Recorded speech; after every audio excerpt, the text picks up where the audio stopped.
dan kamu persilakan dulu. Halo, halo.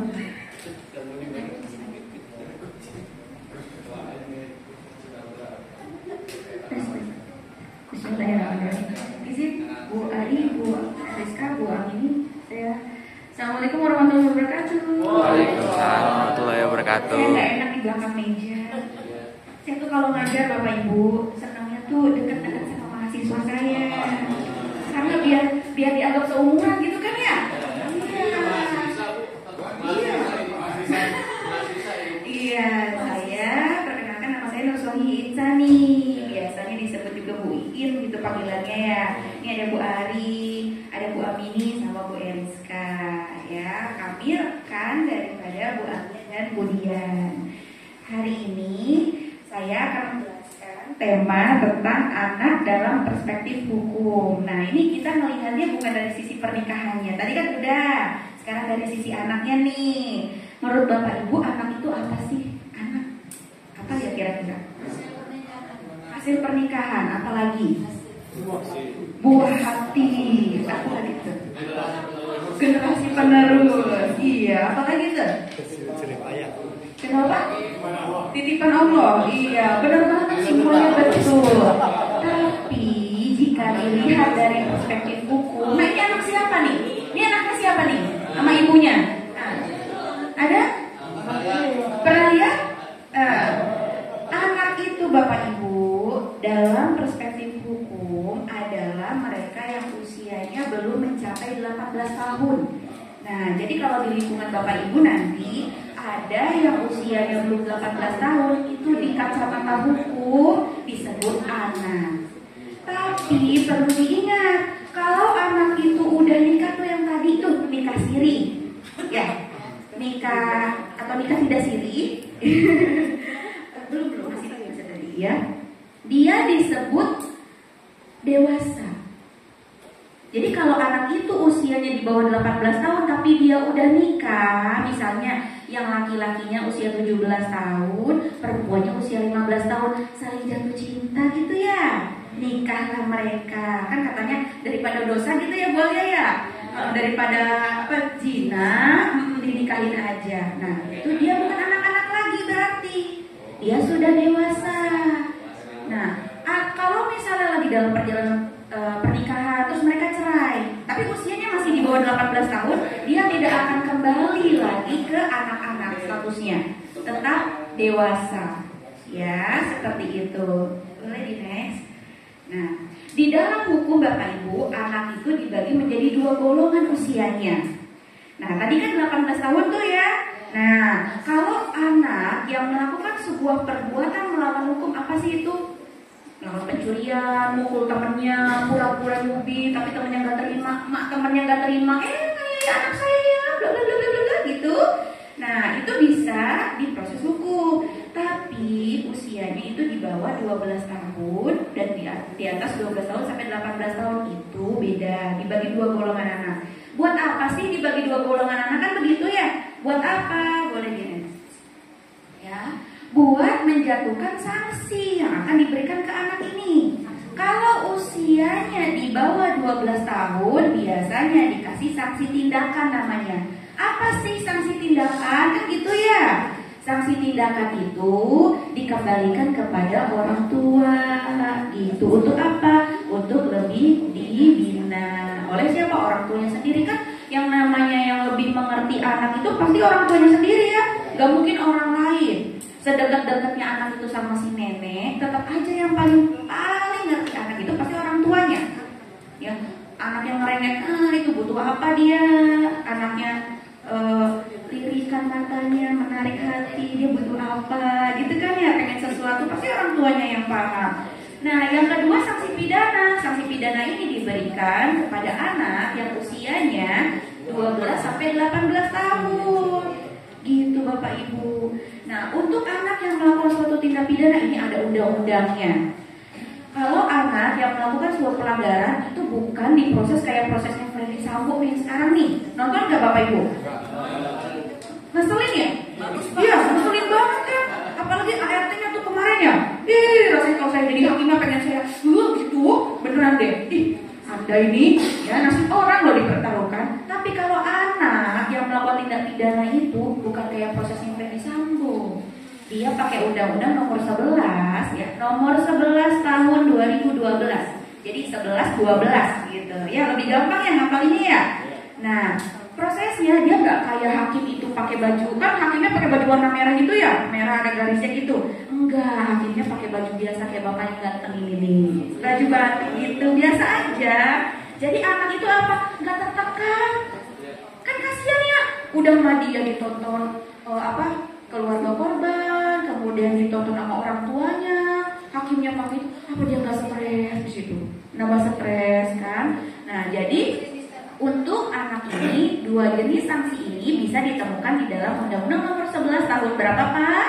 Betul sekali, 2012 tentang sistem peradilan pidana anak. Jadi beda ya, beda seperti dewasa.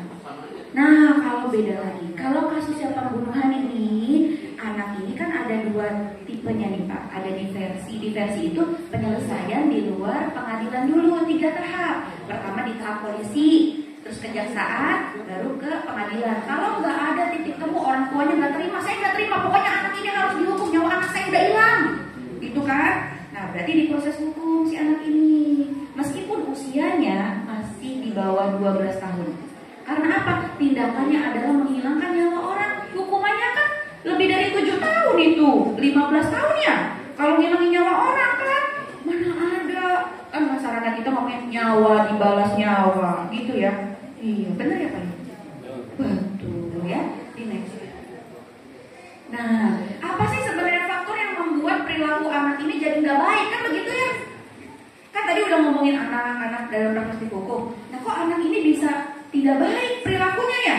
Apa yang salah sih? Apa dari diri orang tuanya? Atau dari diri apa? Nah, saya merangkum menjadi 13 faktor yang menyebabkan anak ini berperilaku yang tidak baik. Yang pertama, terbiasa dimanja sama orang tua. Jadi apa-apa mau jajan ini, iya dibeliin daripada anaknya nangis, berisik gitu ya. Terus anak salah dibelain. Jadi dia ini nggak akan nalar bahwa apa yang dia lakukan itu salah. Karena apa? Nggak apa-apa, saya melakukan ini tuh nanti orang tua saya belain. Itu sampai gede itu. Ya. Kemudian keluarga tidak harmonis. Dia sering melihat orang tuanya berantem. Ya, itu. Kemudian kurang kasih sayang. Ketika orang tuanya sibuk masing-masing, dia kurang kasih sayang, dia akan mencari pelampiasan keluar. Dia akan mencari teman saya ini peduli sama saya. Dia akan bercerita sama temannya. Kalau temannya lawan jenis, dia akan terlanjur sayang terlanjur sayang. Lebih sayang sama temannya daripada sama orang tuanya kan. Ya, terus pendidikan yang terlalu keras. Nah, tadi udah kurang kasih sayang, terbiasa dimanja, yang ini terlalu keras. Ya, anak harus gini. Kamu gak boleh gini, gak boleh. Memang bagus ya mengajarkan anak sejak dini untuk disiplin. Tapi ketika terlalu keras, dia akan merasa tertekan. Ini apaan sih orang tua gue? Kayak gitu. Kan bahasa anak-anak gitu ya. Orang tua gue apa sih? Iya, repot banget gitu. Jadi kita harus memposisikan diri kita sebagai temannya. Gitu. Kan kita udah melewati masa anak-anak ya. Jadi kita harus kembali lagi biar mereka tuh nyaman cerita sama kita kan gitu ya.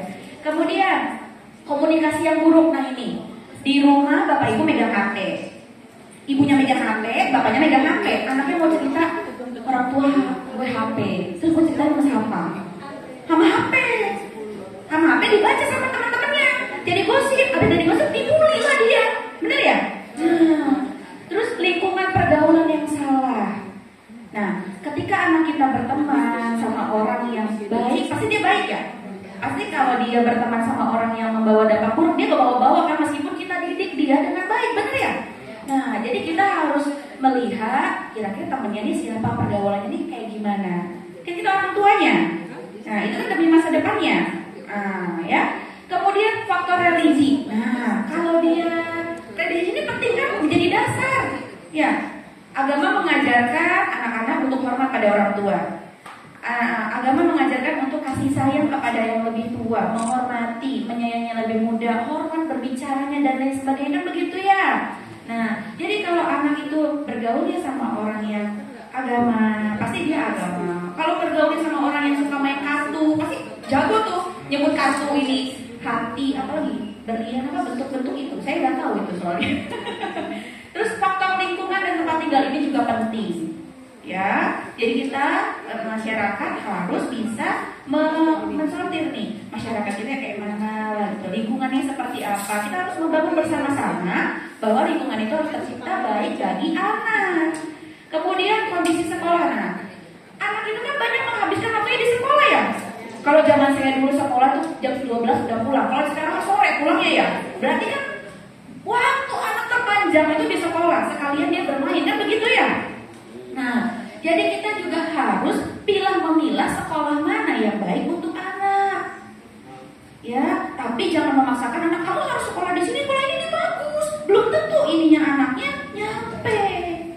Ya, terus mental dan emosional anak ini juga harus diperhatikan oleh orang tua. Jangan sampai anak itu merasa orang tuanya nggak memperhatikan, jadi mentalnya dia down dan lain sebagainya. Ya, terus stres dan depresi ini masuk ke yang poin nomor 10. Faktor budaya juga. Nah, faktor budaya ini masuk ke teknologi yang semakin maju. Karena kan anak-anak sekarang banyak K-pop ya, K-pop, terus apa lagi? Nonton apa Korea, terus nonton TV. Sekarang TV sinetron menurut saya aneh.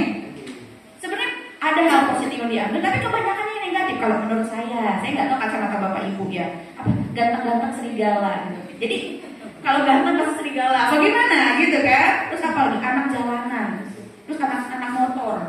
Terus gimana tuh? Ya, nah, jadi kita juga harus memfilter bagaimana anak kita berbudaya dan menggambarkan daripada budaya tersebut melalui teknologi yang dia lihat. Jangan sampai maju teknologinya, tapi etikanya berkurang, kan begitu, kita nggak mau ya. Iya, saya juga punya anak masih cilik lagi itu di belakang mantap banget nomor handphonenya. Tapi handphonenya dibatasi untuk acara anak-anak aja. Ya, gitu. Oke. Baik Bapak Ibu, terima kasih. Mungkin di sini ada fotonya anaknya Bapak Ibu? Nggak ada. Nah, jadi harus dikasih buah ya sebagai asupan. Diajak bermain Bapak Ibu. Nggak perlu main-main ke tempat yang mahal. Nggak perlu. Diajak healing kemana coba? Ke belakang kebun. Belakang rumah ada kebun. Terus diajak bercocok tanam bareng-bareng. Ditemenin main aja. Main apa? Main BP-BP zaman saya. Main BP yang dari kertas. Itu dia udah bahagia banget. Tapi kalau anak Bapak Ibu udah besar, diajak ngobrol duduk bareng, tapi memposisikan posisinya Bapak Ibu bukan sebagai orang tua, tapi sebagai teman. Maka dari itu anak akan terhindar dari faktor-faktor tadi. Ya, baik Bapak Ibu, terima kasih. Itu adalah pembahasan dari saya, pemaparan dari saya, semoga bermanfaat. Saya akhiri wabillahi taufiq wal hidayah. Wassalamualaikum warahmatullahi wabarakatuh.